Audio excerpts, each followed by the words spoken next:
Boa tarde a todos e todas. Dando prosseguimento à nossa programação com a mesa Arinos, o Cosmopolita e o Sertão. Sim, vamos inicialmente agradecer ao Ministério da Cultura, que através da Lei Rouanet está promovendo esse evento, à Prefeitura Municipal de Saúde, a Prefeitura de Paracatu, a Secretaria de Cultura, a Kinross, a Academia de Letras do Noroeste de Minas, em especial o escritor Afonso Borges, e a nossa presidente da Academia de Letras do Noroeste de Minas, a nossa Daniela Prado, que também contribui muito para o engrandecimento dessa academia. Essa mesa reúne pessoas que, para o senso comum, não trabalham com literatura. Começo me apresentando como professor Dr. Isaías Neri. Eu sou homem, 67 anos, cor parda, 1,70 m, calvo ou careca, né, para o pessoal mais jovens. Estou usando uma camisa azul, uma calça bege e sapatos marrons. Né? Eu me valho da escrita para difundir conhecimentos de saúde coletiva, que é a minha área, em especial a doenças infecciosas e hanseníase, e suas concepções de vida e profissão, e que entende que saúde também pertence ao campo da cultura, o que me trouxe para essa Academia de Letras. Apresento os debatedores de hoje, também acadêmicos que comunicam suas pesquisas e conhecimento por meio da escrita. Temos aqui o Dr. Alexandre Gama, ele vai se apresentar. Boa tarde a todos e a todas.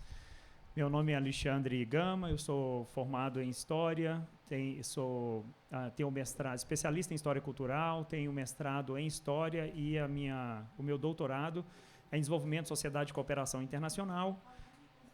Eu estive envolvido aqui diretamente em Paracatu com pesquisas vinculadas à cultura da cidade. Trabalhei na Secretaria de Cultura como historiador. Estive envolvido também no dossiê de tombamento do Núcleo Histórico de Paracatu como Patrimônio Histórico Nacional. E é isso. Eu sou homem. Eu tenho 43 anos de idade. Com certeza eu aparento mais novo, né? Mas eu tenho 43. Eu sou lido socialmente como uma pessoa branca, mas a cor da minha pele é parda.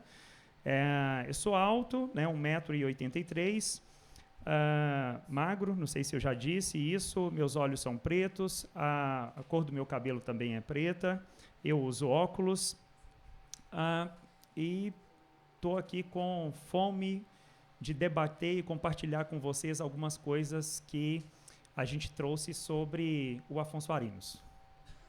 A professora doutora Ellen.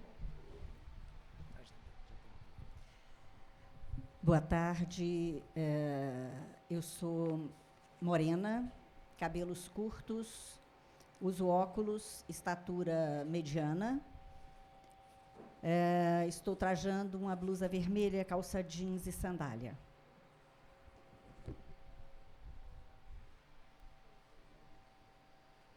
Você quer que levanta? Vocês querem que nós fiquemos de pé, pessoal, a turma de trás? Ok, vamos levantar então.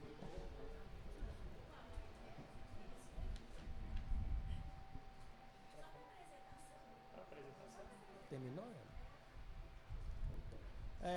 O meu currículo é o que eu falo? Eu não li para você, quer que eu leia? Bom, a professora doutora Ellen é doutora em História pela Universidade de Brasília, professora aposentada da Universidade Estadual de Montes Claros, Unimontes, onde atuou na graduação e no mestrado, tem experiência principalmente na área do Brasil, colônia e escravidão e teoria da história, com ênfase em gênero e história cultural. Possui trabalhos publicados em livros e revistas especializados. Milita na área da cultura e do turismo, tendo sido presidente da Academia de Letras do Noroeste de Minas, esta academia, e da Associação de Guias de Turismo do Noroeste de Minas. É membro da Academia de Letras do Noroeste, na Associação de Guias do Turismo do Noroeste de Minas, da Agência de Desenvolvimento Sustentável de Paracatu e da Associação dos Amigos da Cultura. Tem atuação em conselhos na área da cultura, patrimônio e turismo. Foi membro da Comissão de Criação do Arquivo Público de Paracatu e diretora de Arte e Cultura da Fundação Municipal Casa de Cultura de Paracatu. Participou da criação do primeiro Festival de Música de Paracatu, é hoje vice-presidente da Academia de Letras do Noroeste de Minas e vice-presidente da ADESP pelo 2º mandato consecutivo. Ocupa atualmente cadeira no Conselho Municipal de Turismo. Muito bem. Então, dando o nosso prosseguimento, fazendo uma pequena contextualização, Afonso Arinos de Melo Franco, que é o patrono da Free Paracatu, nasceu aqui nessa cidade em 1 de 5 de 68 e faleceu em Barcelona em 19 de fevereiro de 1916, com apenas 47 anos. Foi jornalista, escritor, jurista e político. Ele publicou 9 obras e escreveu dezenas de artigos em jornais da época e ocupou a cadeira de 40 da Academia Brasileira de Letras. Nesta academia, tivemos a oportunidade de discutir o livro de Afonso Arinos, intitulado Pelo Sertão, no nosso grupo de leitura mensal e tivemos a oportunidade de conhecê-lo melhor. Nós vamos fazer uma mesa dialogada. Eu vou fazendo perguntas e os 2 professores, doutores, vão respondendo para ficar mais dinâmico, porque depois do almoço, para não dar muito sono, tá bom, pessoal? Ok? Então vamos sentar e vamos começar.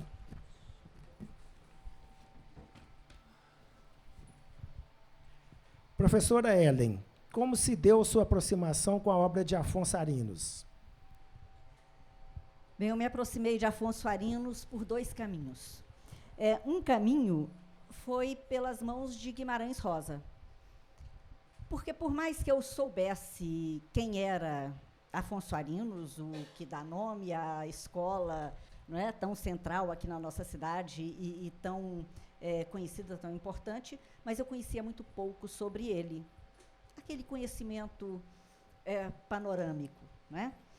Mas quando eu li em Guimarães Rosa que ele bebeu em Afonso Arinos e que a influência de Afonso Arinos é que o levou à literatura e ao tipo de literatura que ele fez, eu falei, epa, admiro tanto, né? Bebo nas águas de Guimarães Rosa tanto e estou deixando Afonso Arinos de lado. Isso foi principalmente em 17, quando eu ainda era presidente aqui da academia e que nós fizemos a Semana Guimarães Rosa. Foi muito fácil achar especialistas em Guimarães Rosa para vir falar sobre ele. O ano seguinte era Sesc Centenário de Afonso Arinos e nós resolvemos comemorar. Vamos, né? Vamos fazer também um evento grande, chamar gente, mas não é fácil achar especialistas em Afonso Arinos. Pouca gente estuda Afonso Arinos, e onde aparece muito sobre ele é em trechinhos de críticas literárias, né, em alguma coisa de história na parte inicial da República, mas pouco se fala sobre ele. Então, Guimarães Rosa me conduziu pela mão para Afonso Arinos. E o outro caminho foi pela história, porque eu sou historiadora, o que eu escrevo, pertenço à Academia de Letras, mas não escrevo literatura. E a história, para mim, a minha concepção de história é de que a história é muito próxima à literatura, porque a história também é uma criação mais limitada, que você tem que se ater a fontes, você tem que beber em fontes para escrever, mas é você que seleciona, é você que recorta, é você que escolhe os temas e dá o rumo para analisar aquele objeto. Então, a história que eu acredito, a história que eu faço e que eu considero que seja a história mais atual, mais atualizada, é uma história que não se considera científica, mas se considera muito mais literária, né? Uma criação literária com base no passado, mas sem perder de vista que ela é escrita no presente, né? São os meus olhos de hoje que olham para esse passado. E eles olham para esse passado com a lente de hoje. Eu me interesso por gênero, eu trabalho muito com a questão da mulher. Por que eu trabalho com a questão da mulher? Porque esse é um foco importante para os nossos dias. Nós, mulheres, hoje estamos na luta por espaços. Então, é preciso olhar para o passado e ver onde estavam as mulheres e encontrá-las nas entrelinhas, naquilo que não foi dito. Não é? Então, são os olhos do presente, a nossa lente do presente é que nos faz chegar ao passado. Então, é assim também que eu vejo o Afonso Arinos. E eu acho que a obra dele mostra muito essa lente dele, do tempo dele. Então, eu me aproximei por esses dois caminhos dele. Muito bem. Professor Alexandre, o que a obra de Arinos, que tem como objeto e inspiração o sertanejo e o sertão, tem a ver com suas vivências, já que foi um menino de família abastada, instruída, e sua obra reflete erudição e refinamento? Afonso Arinos nasceu em berço esplêndido. Isso é o que a gente precisa falar na arrancada já. E como a Ellen falou, a gente que cresceu aqui em Paracatu, você vai vendo algumas migalhas disso espalhadas pela cidade. Por exemplo, o pai dele foi o senador Virgílio de Melo Franco. Opa, peraí. Escola polivalente, ela se chama Dr. Virgílio de Melo Franco, né? A Escola Afonso Arinos, que está próxima aqui da gente também. Então, esses reflexos da presença dele, da importância dele, estão por aí, dispersos na cidade. O pai dele, que foi esse importante senador por Minas Gerais, né, o Virgílio de Melo Franco, ele foi um dos fundadores da Faculdade de Direito de Belo Horizonte e também estudou Direito em São Paulo, na Faculdade de Direito em São Paulo, para onde os filhos também vão estudar, o Afonso Arinos e depois o Afrânio. Eles seguem para lá. O doutor Virgílio de Melo Franco, né, ele também ele era sócio do Instituto Histórico Geográfico Brasileiro e também membro da Ordem dos Advogados, hoje a gente falaria do Brasil, né, daquela época lá, a Ordem dos Advogados Brasileiros. A família Afonso Arinos, ela é versada nas letras, a gente poderia dizer assim. E foram um dos responsáveis por introduzir o jornal aqui em Paracatu, lá nos idos de 1883, no final do século XIX. Inicialmente, os jornais ainda manuscritos aqui em Paracatu e somente depois impressos. Então, pensa a dificuldade que era para poder promover isso daí. O jornal que eles fundaram, o primeiro jornal aqui da cidade, o Luzeiro, ele vai durar muito pouco. Mas a tradição jornalística vai surgir com os Melo Franco.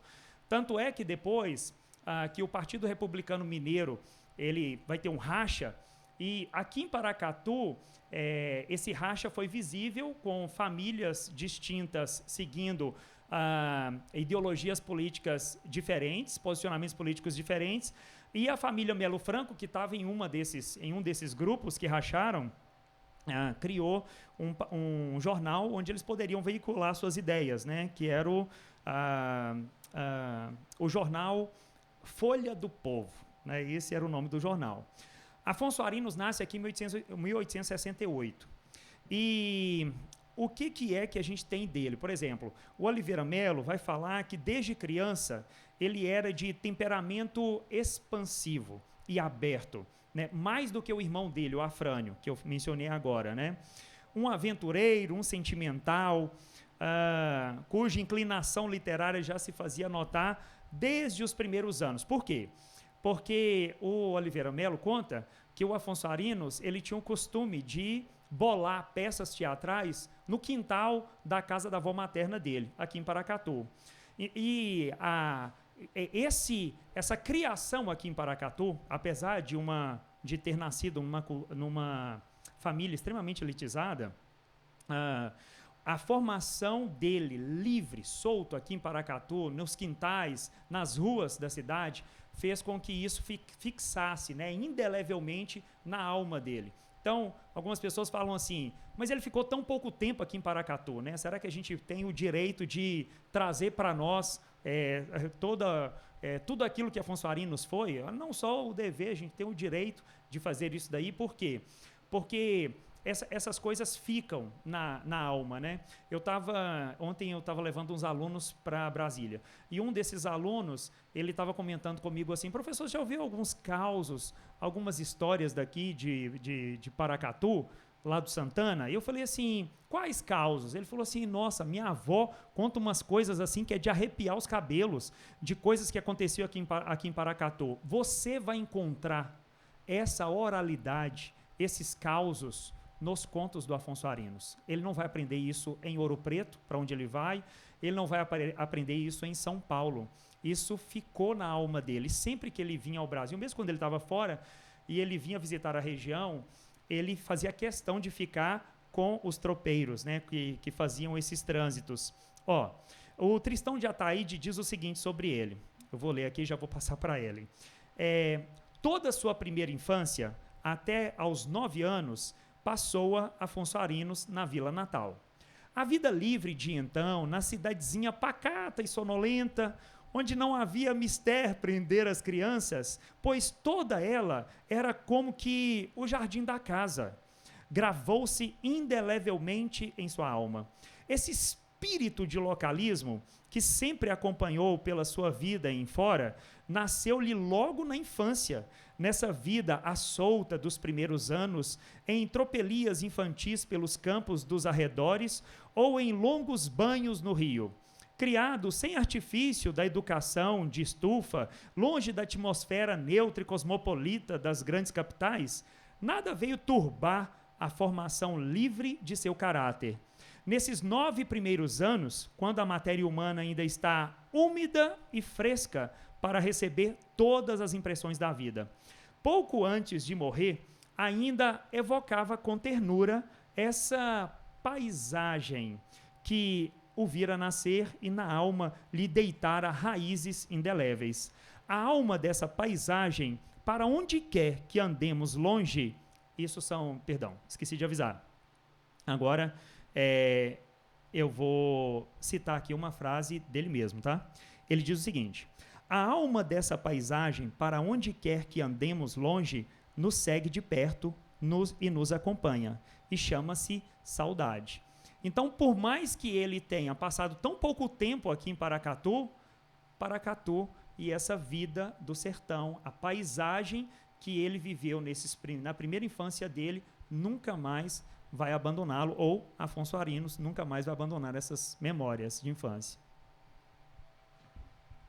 Eu acho que o meu pai também deu Tristão de Ataíde, porque ele falava, né, que as crianças eram o jardim da casa, né, da sociedade. Doutora Ellen, como podemos entender a relação de Arinos cosmopolita, ou seja, de cidade, com o escritor regionalista? Bem, que ele era cosmopolita, eu acho que não há a menor dúvida. Por mais que ele tenha nascido por aqui, ele saiu, foi estudar em São João del Rei, São Paulo, depois Rio de Janeiro, depois ele foi para a Europa, e onde ele chegava, ele se entrosava e ele era meio centro das atenções, aquela pessoa simpática que atrai as atenções. Isso a gente pode perceber pelas descrições que faz dele, principalmente o Olavo Bilac, falando quando foi recebido em Ouro Preto por ele, porque ele viveu um período muito conturbado da história do Brasil. Ele viveu o final de monarquia, início de república, e o início da república teve um período em que o Rio de Janeiro ficou em estado de sítio e os intelectuais que eram contra, porque a república foi um golpe de Estado, não é? Que eram contra o golpe, tiveram que sair de lá para não serem presos. Então, vários se refugiaram pelo interior do Brasil. E em Ouro Preto ficaram alguns. E ele foi quem recebeu essas pessoas. O Olavo Bilac foi um deles, não é, que chegou a Ouro Preto. E ele conheceu esse sertão e vivenciou esse sertão a partir de uma posição privilegiada, mas era de uma maneira que não provocava inibição em ninguém. No meio dos tropeiros, ele se sentava e conversava, e as pessoas conversavam com ele sem se sentirem inibidas com isso. Ele falava como letrado, e a escrita dele é muito erudita, mas ele falava também para plateias letradas, mas ele falava sobre um mundo que ele conhecia, e os outros letrados não, o que promovia, né, um encantamento nesses outros que conheciam, passavam a conhecer, né, uma realidade completamente diferente da que até então eles tinham vivido. O porte dele, pelo que todos dizem, era muito aristocrático, mas ele possuía presença simpática e marcante e um perfil carismático, né? Foi um amante do Brasil e eu acho uma injustiça ele não constar entre os idealizadores do Brasil, né? Aqueles ideólogos que construíram a imagem de Brasil e que os mais famosos são Eduardo Prado, Gilberto Freire, Sérgio Buarque de Holanda. Ele não consta em meio a eles, mas ele foi um dos pensadores que tentava, e quem assistiu hoje à palestra da parte da manhã, viu o Wanderson, não é? Wanderson, o nome dele, falando sobre a importância da ideia de nação para ele e a força que ele fez para tentar conseguir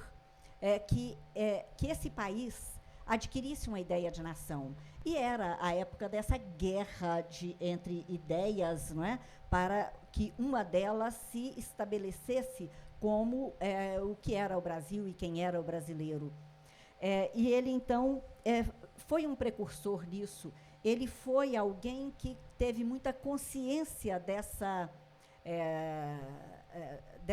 questão ideológica. Ele atribuía aos intelectuais a obrigação de pensar esse Brasil, mas de pensar esse Brasil não com os olhos para o Oceano Atlântico, para a Europa, mas com os olhos voltados para o interior, para o sertão, porque era esse sertanejo que ele conhecia de perto, era esse sertanejo que com quem ele conviveu tanto, e que em todas as viagens ao interior ele fazia questão de conviver com eles,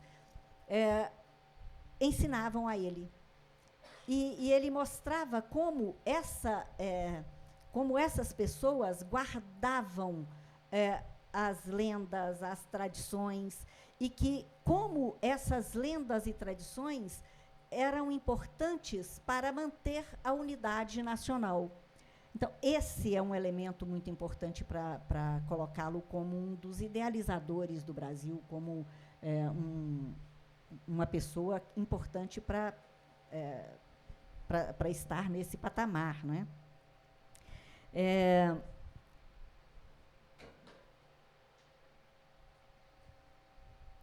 Bem, acho que é isso. Uma coisa importante nessa lente dele é que ele entendia que romper com as amarras do colonialismo era romper com a cultura europeia, era criar uma cultura tipicamente nossa, né? Então, esse era o lado que ele olhava para o sertão. Então, era o cosmopolita, mas um cosmopolita que tinha uma vivência, né? Que vivia sem se amarrar ao sertão, mas que vivia esse sertão. Há essa dialética, né, essa dualidade dele ser cosmopolita e defender o sertão, dele ser educado, de ser contra a república e ser monarquista, mas, ao mesmo tempo, ele era do diálogo. Ele conversava... monarquista, né? Ele era a favor do diálogo. E ele recebia todos, né? E era uma pessoa muito bem educada, né? E conseguia conviver com todos. Professor Alexandre, como se deu a educação formal? Ele nasce em 1868, como eu disse, e ele sai daqui em 78, porque o pai dele, o senador Virgílio de Melo Franco, vai ser nomeado juiz em Goiás. Que ainda não era senador. Isso. E quando ele vai para lá, bom, enfim, antes de ir, a primeira formação dele se deu aqui mesmo, né? até os 10 anos, e ele caiu na mão de um professor extremamente carrasco chamado Manuel Caldeira Brant. E era o terror dos alunos, e os alunos tinham muito medo dele. Não tinha nada a ver comigo, porque eu sou o oposto disso, claro, né? Para o público meu dos alunos que estão aqui, ó, vocês olham para mim, vocês não me identificam como Manuel Caldeira Brant, certeza. Então, eles tinham muito receio dele. Aí tudo bem. O pai, então, vai para Goiás e eles seguem. O que chama atenção? O que chama a atenção dos pais, da família, nesses percursos que eles faziam? Era o contato que ele fazia questão de ter com a comitiva que estava acompanhando, entende? Era ali, ele não ficava com a família dele, ele ficava com os tropeiros que estavam acompanhando a família. E ali eles ouviam os casos, as pilheiras, as brincadeiras, e todos os personagens que aquelas pessoas jogavam no meio de uma roda, e ele ficava lá. As palavras que eles utilizavam, os termos deles. Pronto. Alexandre, Oi? Eu acho que é bom lembrar para essa turma mais jovem aí, sim, que isso que você está dizendo é porque eles viajaram daqui para Goiás, a cidade de Goiás, que hoje a gente chama de Goiás Velha, que era a capital de Goiás à época, a cavalo. Isso. Porque era o meio de transporte que eles tinham. E em comitiva, levando toda a mudança da família. Então, isso era uma coisa que demorava dias de viagem, parando de fazenda em fazenda, para pernoitar e seguindo. Isso.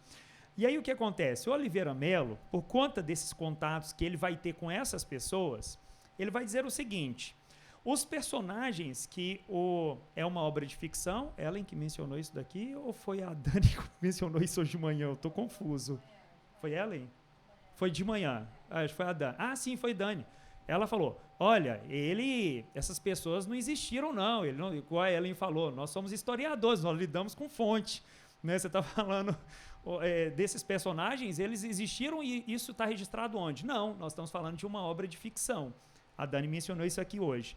Mas, gente, ninguém inventa as coisas do nada, entende? Você parte de algum lugar. Não é do nada que você cria aquilo ali, entende? A criação parte do real.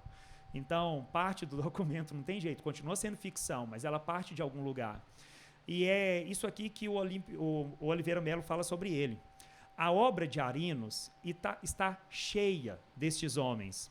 Os personagens de seus contos saíram também do mundo em que vivia. Pelo sertão, é a lembrança de suas jornadas pelas regiões solitárias de Minas e Goiás, que estou mencionando para vocês aqui, que eles acompanhavam.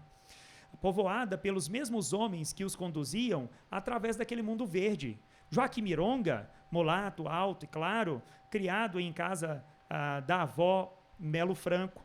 Flor, ferrador de profissão, agregado à casa do avô João Crisóstomo. Pedro Barqueiro servia como capanga dos Melo. Manuel Alves, tropeiro amigo, que às vezes encontravam nas estradas do sertão. Quem curou o menino Afonso de uma queda perigosa que teve sobre as raízes de uma gameleira? Então, por mais que a gente fale assim, puxa, são obras de ficção e é isso mesmo, mas ele está, ao mesmo tempo que ele está tendo uma educação, Isaías me perguntou sobre a educação formal dele, ao mesmo tempo em que ele está tendo essa educação formal, ele também está tendo aula sobre o sertão, entende? Mas na prática, convivendo com as pessoas do sertão. E são essas pessoas que vão influenciá-lo. Quando ele sai daqui e vai para Goiás, uma coisa interessante, que eu achei graça demais disso, foi que quando ele termina as instruções lá em 1881, então o pai dele é transferido para Rio Novo e aí pede para que ele volte para Paracatu, ele e o irmão Afrânio, para poder terminar os estudos aqui. Nas mãos de quem? do Manuel Caldeira Brant, o professor que era o terror de todo mundo.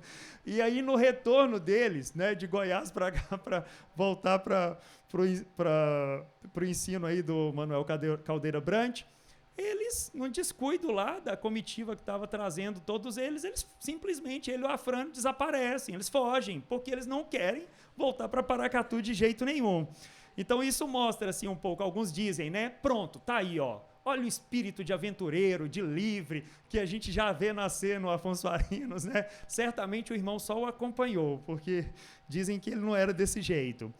Uma outra passagem dele dentro dessa formação no Colégio Cônego de São João del Rei, que a Ellen acabou de mencionar também, que ele passou por lá, né? Por quê? Isso fica bem famoso também porque o colégio foi visitado pelo imperador Dom Pedro II. Não sei o peso que isso teve, né, no monarquismo do Afonso Arinos, mas o que ficou assim, que todo mundo começou a dar notícia, e ele era o caçula da turma, então aquela coisa, ninguém, digamos, dava muita importância para ele. Só que o Dom Pedro II começa a conversar com ele em latim. E ele bate papo com Dom Pedro II, assim, fluentemente em latim. Então, aquele caçula da turma agora passa a ter o olhar de apreço, né, de todos eles. Ele fica famoso por isso. Passa, então, nesse colégio cônego lá em São João del Rei, termina os estudos secundários, no Rio de Janeiro, e depois ele vai graduar na Faculdade de Direito de São Paulo, que é a mesma faculdade do pai dele, né? Depois ele passa por Ouro Preto também, que é onde a Ellen também mencionou, porque ele faz concursos. E aí ele vai ser professor em Ouro Preto, tanto na Faculdade de Direito, quanto também em ensino secundário, né? Mas, enfim, depois ele alça voos dali, né? Aí ele vai se tornar esse cosmopolita, vai bater papo com o Olavo Bilac, eles vão fazer festas, ficar de madrugada batendo papo. Enfim, é isso aí. Acho que, em linhas gerais, essa carreira, não a carreira profissional, mas a formação dele passa por essa jornada. E, professora Ellen, como que foi a formação, a carreira profissional dele, aproveitando o gancho? Esse eu vou ler todo, porque são dados, né? Ele formou-se em Direito em São Paulo, tornou-se professor de História do Brasil no Liceu de Ouro Preto, onde também abriu um escritório de advocacia. Foi um dos fundadores da Faculdade de Direito de Minas, tornando-se professor de Direito Penal. Inspirou a modernização do Arquivo Público Mineiro. Depois mudou-se para São Paulo e tornou-se o redator do jornal O Comércio de São Paulo, onde defendia a causa monarquista. A sede do jornal foi destruída pelos republicanos em 1898, mas ele não abandonou a causa. Foi eleito para a Academia Brasileira de Letras e para o Instituto Histórico e Geográfico Brasileiro, o IHGB. Não sei se vocês conhecem alguma coisa do IHGB, mas até hoje existe esse instituto, e ele, na época, era o porta-voz do Império. Ele foi criado como porta-voz do Império. Então, era onde deveriam ficar escritos todos os artigos, toda a história do Brasil deveria ser registrada por esse instituto. E ele tem, então, revistas anuais, que são livros, às vezes, muito grossos, né? A revista de cada ano. Então, é um anuário. E ele existe desde a época do Império até hoje, continua sendo produzido. E depois ele foi elevado a membro efetivo do IHGB em 1910. Em 1902, mudou-se para o Rio de Janeiro, onde passou a trabalhar em um escritório de advocacia. Em 1904, mudou-se definitivamente para Paris, onde fundou um escritório comercial dedicado a intercâmbio comercial de produtos entre o Brasil e França. Em 1906, aproximou-se da família imperial brasileira na Europa, tornou-se um grande amigo dos descendentes de Dom Pedro e voltava frequentemente ao Brasil, normalmente a negócio. Mas essa carreira dele, é importante lembrar dessa época, não é, que foi muito conturbada. Em 1893, ocorreu a Revolta da Armada, e foi essa Revolta da Armada que motivou aquela insegurança e o fechamento, né, da cidade, o estado de sítio do Rio de Janeiro, e as perseguições políticas que se seguiram. Esses encontros em Ouro Preto, que eu já mencionei, deles, Olavo Bilac trouxe muitas informações no discurso de posse, de recepção, né, a Guimarães Rosa na Academia de Letras e em outras obras dele, E tem um versinho que ele fez para o Afonso Arinos, que diz: ó conde de Melo Franco, senhor de Paracatu, nas tuas vinhas de baixo, que belos vinhos tens tu. Né? Era uma brincadeira com o amigo, então você vê que o tom é de amizade, de admiração, e mostrando aquela confraria que eles formaram ali naquele momento, não é? de exílio e, ao mesmo tempo, de muita troca. Né? E essa troca permitiu a ele que, no fim do estado de sítio, as pessoas voltaram para o Rio de Janeiro, né, que haviam feito amizade com ele, e a ida dele para o Rio de Janeiro, depois disso, se deve muito a isso, que, com a volta dos intelectuais para o Rio, as portas de jornais e revistas da capital do país foram abertas ao nosso escritor. Então, esse período foi muito importante profissionalmente para ele, porque um monarquista sobrevivendo na República, ele não tinha nenhuma possibilidade de ascensão política, de cargos políticos, e ele se mantinha extremamente fiel ao monarquismo. Não havia interesse que o fizesse deixar de defender as suas convicções. Né? Depois eu volto a falar sobre essas convicções dele monarquistas. Pode parecer estranho, né? O pessoal mais novo pensar em monarquia, mas lembrando que era uma época que não tinha televisão, não tinha internet, as pessoas liam muito, né? Liam demasiadamente e se informavam muito, falavam várias línguas. E Dom Pedro era muito culto, fundou escola de medicina, fundou escola de direito no Brasil. Então, assim, fazia parte desse métier, né, dele, da questão da intelectualidade. Bem, o Afonso Arinos entrou para a Academia Brasileira de Letras. Como foi o percurso para ele conseguir essa vaga? O Alexandre. Para responder essa pergunta, eu fui até o discurso de recepção do Olavo Bilac, que ele fez para o Afonso Arinos. O Olavo Bilac foi um dos criadores da Academia Brasileira de Letras, né?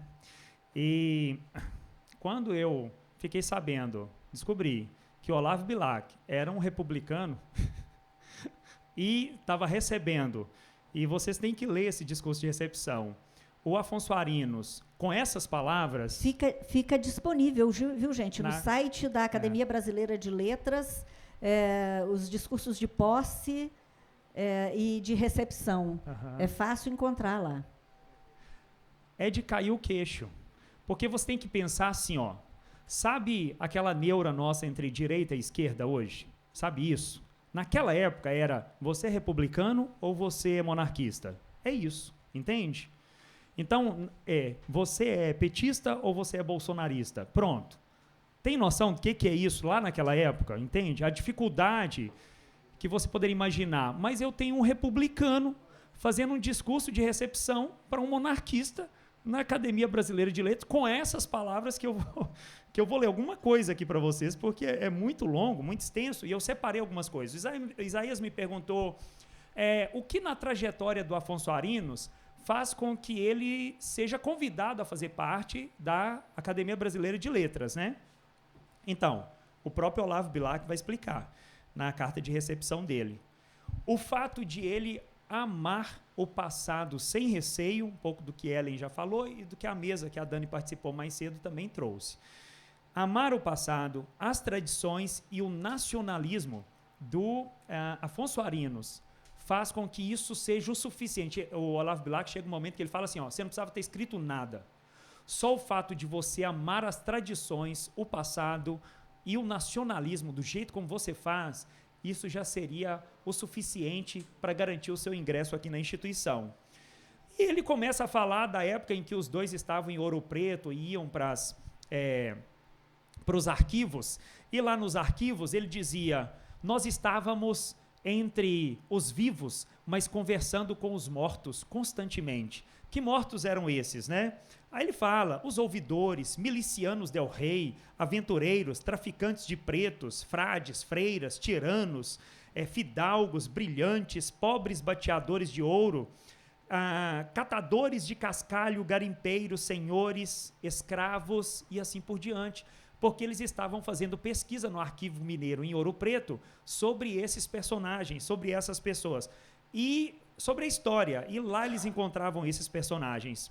E o Olavo Bilac diz também nesse discurso de recepção sobre um tique da adolescência, do que ele achava ser um tique da adolescência do Afonso Arinos, porque ele imaginava que o Afonso Arinos tivesse esse zelo todo pela tradição, gostasse de falar do sertão e do sertanejo, porque isso ainda estava muito próximo dele, da adolescência dele, de quando ele era mais novo.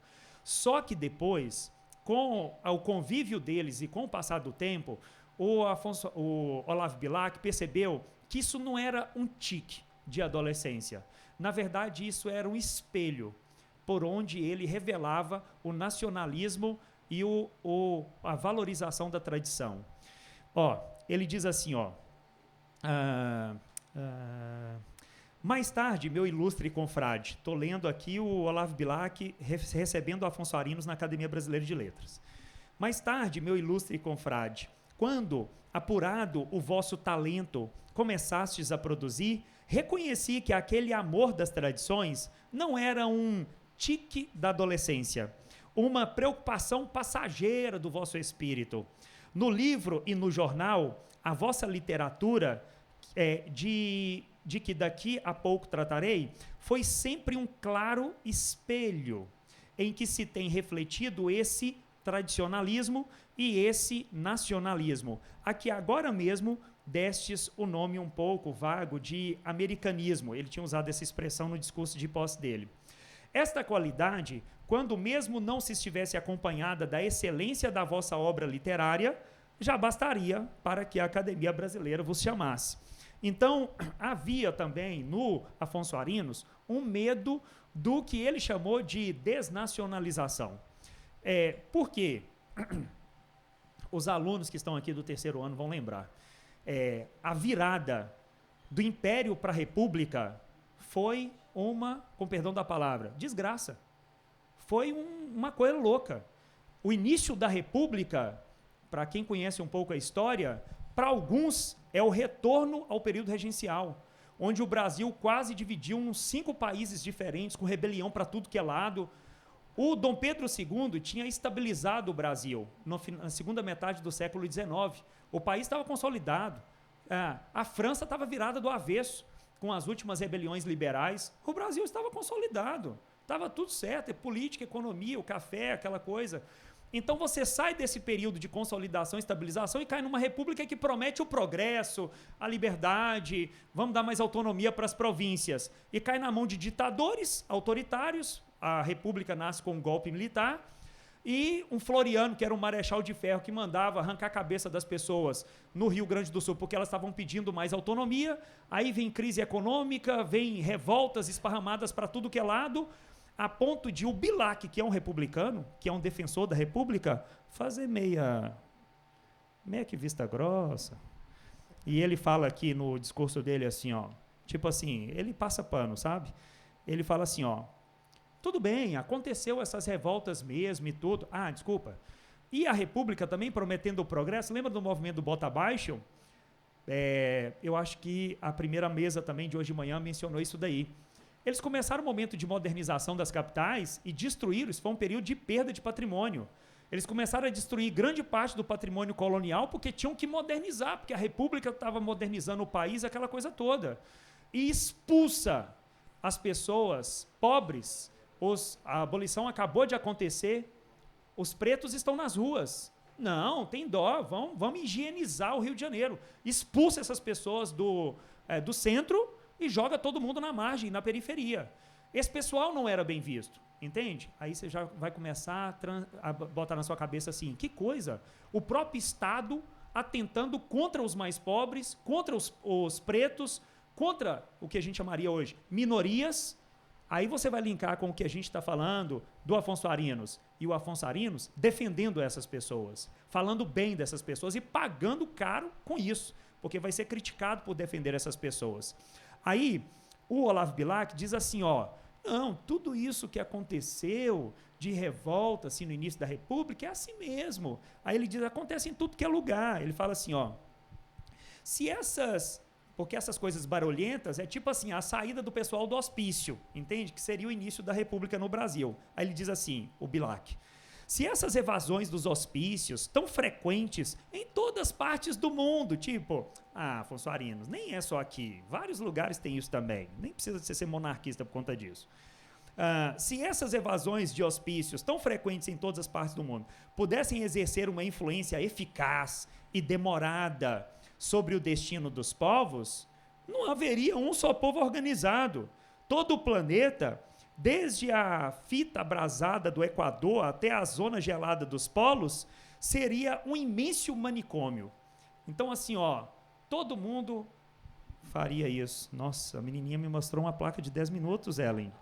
Pede ela para... Tira o celular da mão dela ali. Então, ele começa a falar sobre isso, a falar sobre o sertão, valorizar o sertão, e ele fala uma coisa fantástica do Afonso Arinos. O Bilac diz, tá? Eu vou pular a parte aqui por conta do tempo, mas só isso aqui, isso é bom demais. Existe uma oposição entre litoral e sertão, certo? O que é o litoral? O litoral é a civilização. O litoral é onde os portugueses chegaram, é onde a gente tem os registros da Europa, está tudo no litoral. O sertão é o lugar do vazio, o sertão é o lugar do selvagem, o sertão é o lugar da natureza bruta.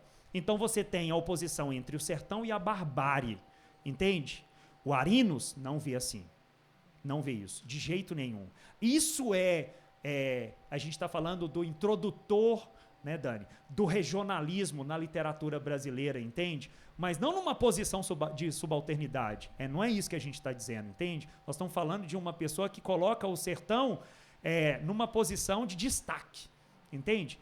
Dentro da literatura. Aí ele diz assim, o Bilac, ele fala sobre os escritos do Afonso Arinos. Então as pessoas, elas tinham costume de fazer o quê? Vou explicar a história de povoamento do Brasil. Como que eu explico isso? Litoral para o interior, não é isso? E aí o litoral vai expulsando a barbárie dos indígenas selvagens do sertão e civilizando esse sertão, certo? O raciocínio daquela época era esse. Afonso Arinos não.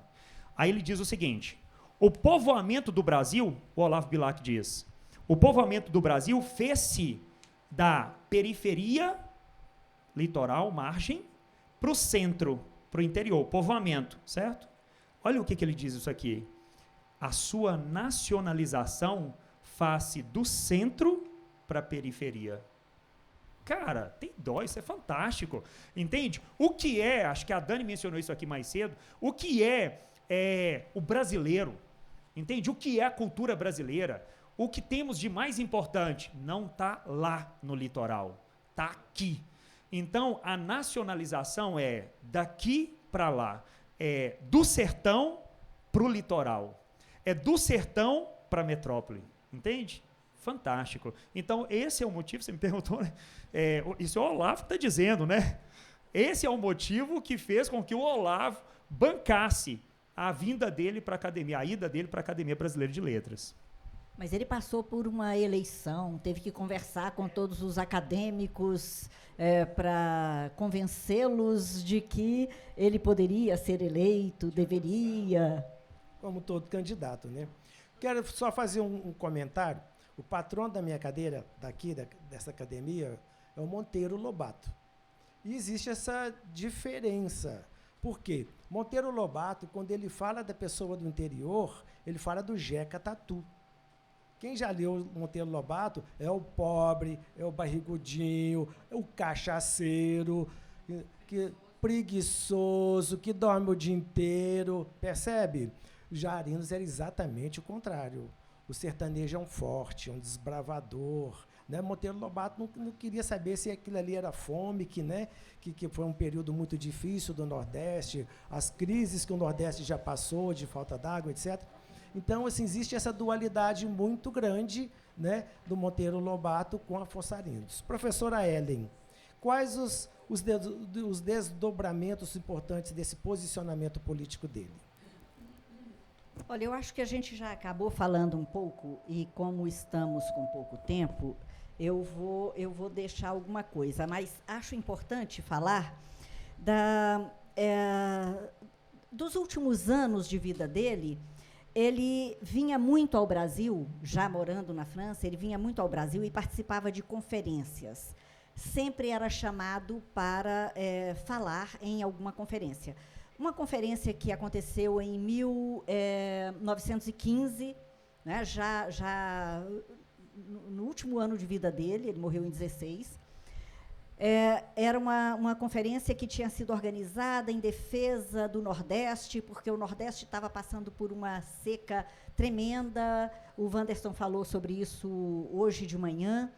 E nessa conferência, ele falou, o tema dele foi a unidade da pátria. E a defesa dele do monarquismo pode ser resumida nesse trabalho dele chamado Unidade da Pátria, porque aí ele fala que a monarquia conseguiu criar um Brasil unido, unir todas as partes do Brasil, e a República estava fazendo o contrário, não é? A República estava com toda a chance de destruir aquilo, porque não estava dando apoio à pobreza, sofrendo com a seca do Nordeste, e ele destinando migalhas para o Nordeste. Enfim, nessa unidade da pátria, essa defesa, essas conferências ele aproveitava também, e ele conseguiu influenciar muita gente da sociedade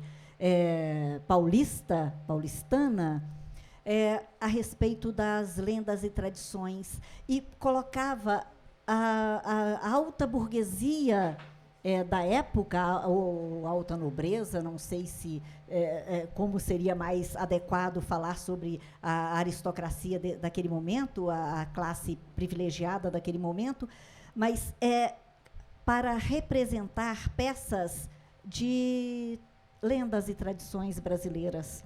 Então, você via aquelas pessoas mais importantes da sociedade subindo em palcos do Teatro Nacional para representar uma peça que representava tradições brasileiras que estavam muito distantes de tudo aquilo que eles tinham vivido até então.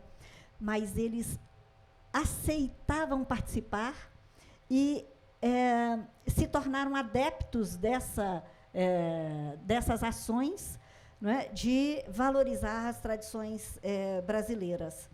Então, isso foi assim, uma coisa que eu considero fantástica dele, e que era uma defesa mais do que veemente dessa ideia. Vamos voltar os olhos, nós, intelectuais, temos essa obrigação, vamos voltar os olhos para o interior do Brasil. É lá no interior que está a possibilidade da gente se manter como Brasil, como unidade e como nação.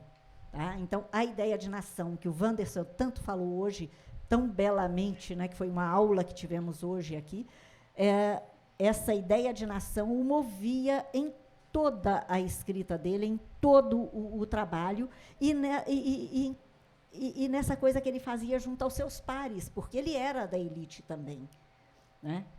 E conseguia a façanha de mobilizar toda a elite em prol dessas ideias, mesmo aqueles que não eram monarquistas.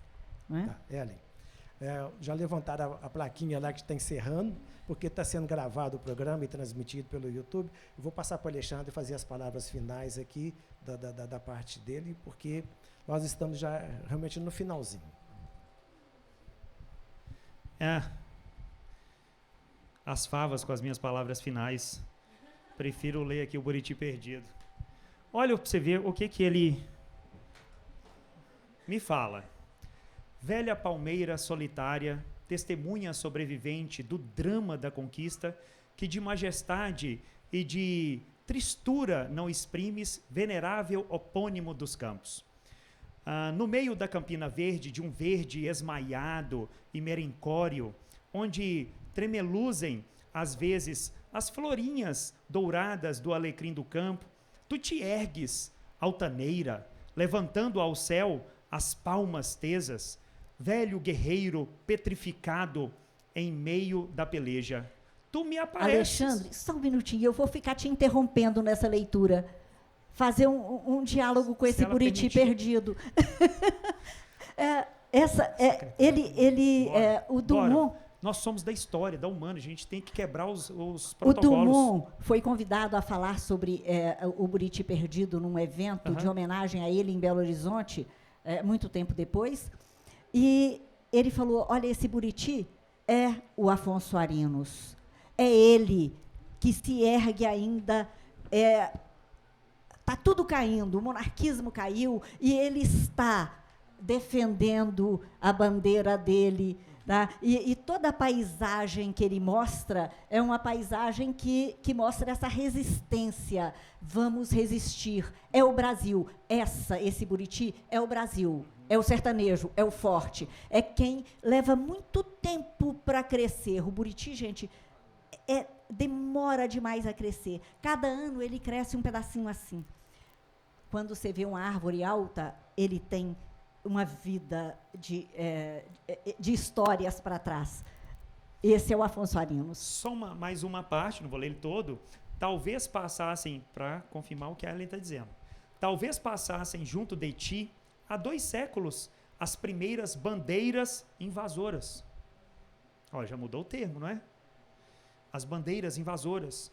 O guerreiro tupi, e não o gentio, selvagem, que está ali, bárbaro, precisando ser civilizado. Não, mudou aqui. O guerreiro tupi, escravo de Piratininga, parou então estático diante da velha palmeira e relembrou os tempos de sua independência, quando as tribos nômades vagavam livres por esta terra. Poeta dos desertos, cantor mudo da natureza virgem dos sertões, Evoé. Gerações e gerações passarão ainda antes que seque esse tronco pardo e escamoso. Isso aí. Ou seja, a resistência da cultura. Só mais um pedacinho. Vai no final desse poema, por favor. Lê o final do Buriti. Você foi minha professora, você que manda, Ellen. Se algum dia a civilização ganhar essa paragem longínqua, talvez uma grande cidade se levante na campina extensa que te serve de soco, velho Buriti perdido. Então, como os hoplitas atenienses cativos em Siracusa, que conquistaram a liberdade, enternecendo os duros senhores a narração das próprias desgraças nos versos sublimes de Eurípides, tu impedirás, poeta dos desertos, a própria destruição, comprando teu direito à vida com a poesia selvagem e dolorida que tu sabes tão bem comunicar. Então, talvez, uma alma amante das lendas primevas, uma alma que tenhas movido ao amor e à poesia, não permitindo a tua destruição, fará com que figures em larga praça, como monumento às gerações extintas, uma página sempre aberta de um poema que não foi escrito, mas que referve na mente de cada um dos filhos desta terra. Poxa! É uma ode ao futuro, uma palavra de quem acreditava nesse futuro do Brasil, que uma grande civilização iria surgir onde? Nesse interior, nesse sertão. E é por isso que nós temos a Praça do Buriti, o Palácio do Buriti em Brasília, em homenagem a Afonso Arinos, e onde tem um Buriti com esse trecho em uma placa de bronze aos seus pés, não é? Lembrando o nosso autor. Essa mostra que ele era um monarquista, mas não era retrógrado.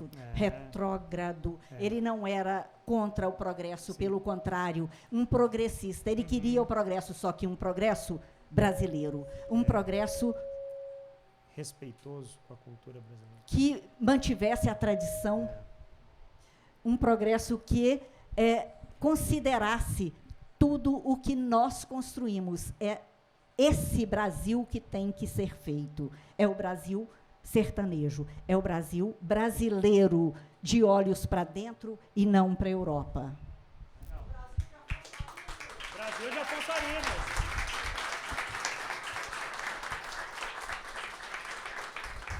Bem, Tolstói dizia que se você quer ser universal, descreva a sua aldeia. Né? Descrever na pintura, no conto, no desenho, né? Na música. E Guimarães Rosa colocava que o sertão é do tamanho do mundo. Nós estamos, da Academia Brasileira de Letras, enaltecendo essa figura que poucos conheciam. Para ser sincero, eu não conhecia, porque eu sou da área da saúde e vim para Paracatu há 36 anos.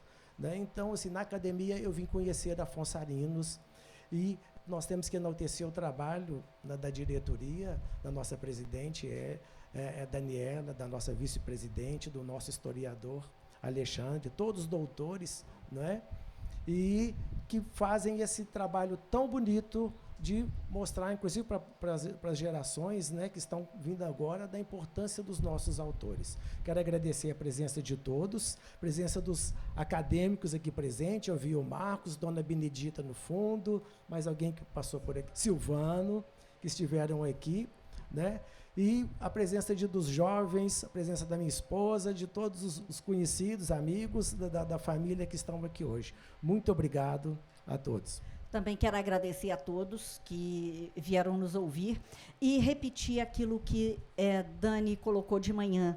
Vamos, gente, vamos estudar Afonso Arinos, vamos tentar colocá-lo no lugar que ele merece, vamos, pelo menos, fazer com que Paracatu o conheça, com que Paracatu o admire, com que Paracatu se mire nesse espelho e lute também pelos ideais e que se coloque nesse centro de mundo.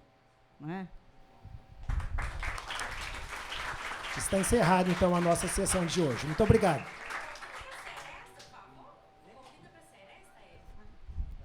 Hoje temos ainda a seresta com um grupo de